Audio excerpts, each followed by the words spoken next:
నమస్తే. Welcome to Aadya media. ఈరోజు మనతో పాటు స్టూడియోలో ఉంది సీనియర్ జర్నలిస్ట్ ఇమంది రామారావు గారు. నమస్కారం సార్. నమస్తే బాబు. సార్, సెప్టెంబర్ 2వ తారీఖు పవన్ కళ్యాణ్ గారి బర్త్‌డే సందర్భంగా అందరూ వాళ్ళ సాలరీస్ జనసేన పార్టీ ఫండ్‌గా ఇవ్వాలి అని జనసేన మహిళలు చెప్తున్నారని వార్తలొస్తున్నాయి కదా సార్. అవును. అది ఎంతవరకు నిజం సార్? దాంట్లో ఎంతవరకు నిజాలున్నాయంటారు? నిజమే కాదు. వేరే మహిళలు ఒక వాళ్ళు తీర్మానం చేసుకున్నారు. ఇది పవన్ కళ్యాణ్ దగ్గర నుంచి ఇది రాలేదు. అంటే జనసేనలో ఉన్న వీర మహిళలు జన సైనికులు అనుకున్నారన్నమాట. వాళ్ళు ఎలక్షన్స్ దగ్గర పడుతున్నాయి, ఆయన కష్టపడుతున్నాడు కదా, ఎక్కడి నుంచి అసలు ఆడ పని చేస్తున్నాడు, తీసుకొచ్చి డబ్బులు వేస్తున్నాడు, పని చేస్తున్నాడు, డబ్బులు వేస్తున్నాడు. ఈ దరిద్రులు ఎవరో ప్యాకేజీ ఇస్తారంటున్నా కానీ ప్యాకేజీ ఎవరు ఇచ్చేస్తారండి? ఎందుకు ఇచ్చేస్తారండి? ఏదో అప్లికేషన్ ఉంటే ఇస్తారు. అప్లికేషన్ పడకపోయినట్టయితే ఈయన అప్లికేషన్లో ఎందుకు పడతాడు పవన్ కళ్యాణ్? కనుకనే ఈ పరిణామం వచ్చిందన్నమాట. ఇప్పుడు ఆయన కష్టం చూడలేక, ఆయన బాధలు చూడలేక ఒకరోజు శాలరీగా ఇవ్వండి అని చెప్పి ఇస్తే ఎలాగుంటుందనే ఆలోచన వచ్చింది. అది వెంటనే వాళ్ళు ఇంప్లిమెంట్ చేస్తున్నారు. వాళ్ళు వేరే మహిళలే అనౌన్స్ చేస్తున్నారన్నమాట, ఒకరోజు శాలరీ ఇవ్వండి అండి, నేను ఇస్తున్నాను అంటే. అంటే ఇది పెద్ద గొప్ప కాదు. మనమంతా ఒక ₹1000 డొనేట్ చేసాం అనుకోండి, వచ్చి మంచి పనే కదా, మంచి కార్యక్రమమే కదా, ఓ మంచి నాయకుడికి మనం మద్దతు ఇచ్చినట్టుంటుంది కదా. మనం కూడా ఇవ్వాలని మనం కోరుకుందాం. మంచి నాయకుడు, నిజాయితీ గల నాయకుడు, అంటే కష్టపడిన చెమటొచ్చి కష్టపడినటువంటి డబ్బంతా కూడా ప్రజల కోసం, ప్రజల జీవితాలు మార్చడానికి తిరిగినటువంటి ఒక ఒక ఒక ఆదర్శాలతో ఉన్నటువంటి యువకుడిని మనం కాపాడుకోవాలని నా ఉద్దేశం. దీనివల్ల ఏదన్నా పవన్ కళ్యాణ్ గారికి ఏదైనా లాభం చేకూరిద్ది అంటారా? లేదంటే నష్టం చేకూరిద్ది అంటారా? లేదు, అంటే మొదట్లో అనుకున్నాను పవన్ కళ్యాణ్ ఎలాగ మామూలుగా ఒకరోజు చందా, ఒకరోజు అంటే పని తాలూకు అమౌంట్ సేకరించడం వల్ల పవన్ కళ్యాణ్కి ఏదైనా నష్టం వస్తుందా అనేటువంటి ఆలోచించాను. కానీ లేదు, అక్కడ అక్కడ పవన్ కళ్యాణ్ తాలూకు ఎగ్జాస్ట్ అయిపోయిన కెపాసిటీ అర్థం. బాటసారి వెళ్తున్నాడండి, వెళ్తున్నప్పుడు వారి తాలూకు ఉన్నటువంటి ఆ మూటా ముళ్ళ సూట్ కేసుల్లో ఉన్నవన్నీ అయిపోయినాయి అన్నమాట.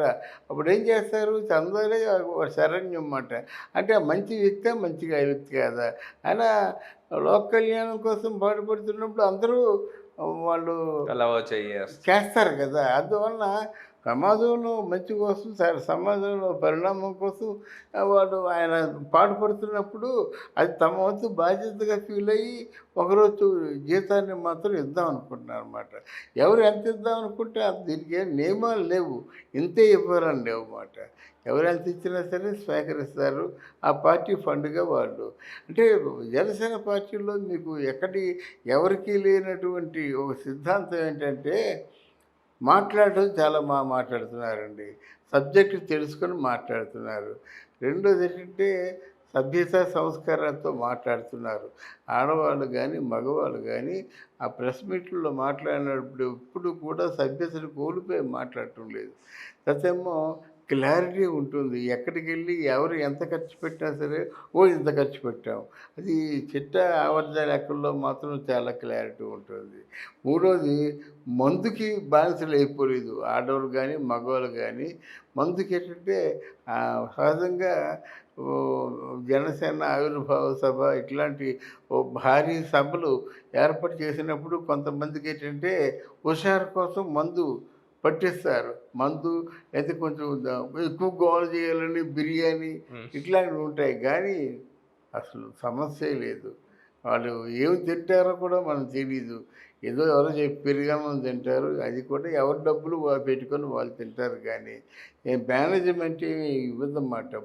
మంచినీళ్ళకి కూడా మేనేజ్మెంట్ ఇవ్వదు. అక్కడ సభ దగ్గర మాత్రం నీళ్ళు ఉంటాయి, వెళ్ళి తాగడం అంతానా. అలాగే సిస్టమేటిక్గా ఉన్నప్పుడు ఎవరు కూడా దీని గురించి పొరపాటుగా అర్థం చేసుకోవాల్సిన అవసరం లేదన్నమాట. వాళ్ళు కేవలం నిజాయితీగా వాళ్ళు మెయింటైన్ చేస్తున్నటువంటి సంస్థ. చిరంజీవి గారు అండ్ నాగబాబు గారు ఏమన్నా ఫండ్స్ ఇచ్చే అవకాశాలు ఉన్నాయా సార్? అది చాలా మందికి ఉంటుంది. అది మీకు గతంలో చూసినట్టయితే చిరంజీవి గారి మదరు పార్టీ ఫండ్గా 5 లక్షల రూపాయలు ఇచ్చింది. ఆవిడ చెక్కు అలా మెల్లగా చెక్కు రాయడం, అది పవన్ కళ్యాణ్ చూసి లోపల మురిసిపోవడం ఇవన్నీ మనం చూసాం. అందువల్ల చిరంజీవి గారు కానీ, నాగబాబు గారు కానీ, చిరంజీవి గారి భార్యామణి సురేఖ కానీ, రామ్ చరణ్ కానీ వీళ్ళు తప్పకుండా ఇస్తారన్నమాట. ఎందుకంటే వాళ్ళ వంతు సహకారం వాళ్ళకు ఉంటుంది. అలాగని పెద్ద హ్యూజ్ అమౌంట్ మీరు ఎక్స్పెక్ట్ చేయకూడదు. కానీ తన బిడ్డలాంటి వ్యక్తి పవన్ కళ్యాణ్కి పార్టీ నిర్మాణం కోసం ఆ జన సైనికులు అందరూ నడుము కట్టుకుంటే, ఓ తండ్రి లాంటి వాడు, ఓ తల్లి లాంటిది వాళ్ళు పట్టుపడకంటే వాళ్ళు కూడా సహాయం చేయకుండా ఉంటారా? నెవర్. వాళ్ళు చేసే సహాయం తప్పకుండా చేస్తారండి. ఆ బిడ్డను కాపాడుకోవడం వారి వంతు బాధ్యత. అది మర్చిపోరు కదా ఎవరు. ఈ ఫండ్స్ తీసుకోవడం అనేది పవన్ కళ్యాణ్ గారికి ప్లస్ మైనస్ అయినా అవి సక్రమంగా ఉపయోగిస్తారంటారా? ప్లస్ మైనస్ కాదండి, సక్రమంగా ప్లస్సే అవుతుంది. మైనస్ అంటే నువ్వు అంతకుముందు ఎవరు చంద్రబాబు నాయుడు తాలూకు దత్తపుత్రుడు అన్నాడు కదా, అది ఎంత నిజమో ఇప్పుడు చేరిపోయింది కదా దత్తపుత్రుడు కాదని. మరి వాళ్ళు గాడిదలు అయ్యారు కదా. ఇంతకాలం దత్తపుత్రుడు అన్నందుకు తేలిపోయింది కదా, వాళ్ళు గాడిద అయ్యారు కదా. అలాగే ప్యాకేజ్ ఇస్తారు అనేది ఇప్పుడు తేలిపోద్ది కదా. అరే ప్రజలరా, ఇంట్లో నేను భిక్ష ఎత్తుకున్న పార్టీ కోసం ప్రజలు ఇచ్చారు నాకు, ఏ గాడిద నాకు ఎవరిదని గట్టిగా చెప్పొచ్చు కదా. మళ్ళీ మరోసారి గాడిదలు అవుతారు కదా. అంటే పవన్ కళ్యాణ్ తిప్పి కొట్టినట్టు అవుతుంది కదా వాళ్ళని. వాళ్ళ తాలూకు ఆలోచనలు కానీ, వాళ్ళ తాలూకు వ్యూహాలు కానీ, వాళ్ళ తాలూకు నిందలు కానీ తిప్పి కొట్టినట్టు అవుతుంది. పవన్ కళ్యాణ్ గారి వ్యూహం ఎలా ఉండబోతుంది సార్ ఎలక్షన్లో? బాగుంటుంది అంటే రాటు తీరాడు రాజకీయాల్లో. పవన్ కళ్యాణ్ మామూలుగా అమాయకత్వంలో నుంచి రాటు తీరాడు. ఇప్పుడు మీకు తెలుగుదేశం పార్టీకి భయపడటం లేదు, వైఎస్ఆర్ కాంగ్రెస్ పార్టీ. వాళ్ళు భయపడింది, వాళ్ళ అటెన్షన్ అంతా కూడా పవన్ కళ్యాణే. ఇప్పుడు జన సైనికులు చాలా సీరియస్గా ఉన్నారండి. జన సైనికులు అడ్డేస్తున్నారన్నమాట. అందువల్ల వాళ్ళ బాధ అంతా ఈ పవన్ కళ్యాణ్ మీద ఉంది. కానీ తెలుగుదేశం పార్టీ మీద పెద్ద బాధ లేదు. కానీ వాళ్ళకి తెలుగుదేశం పార్టీకి కూడా ఒక నమ్మకం ఉంది, అంతే. నమ్మకం ఉంది. ఈ రీసెంట్ సర్వేలను బట్టి చూస్తే ఒక నమ్మకం ఉంది.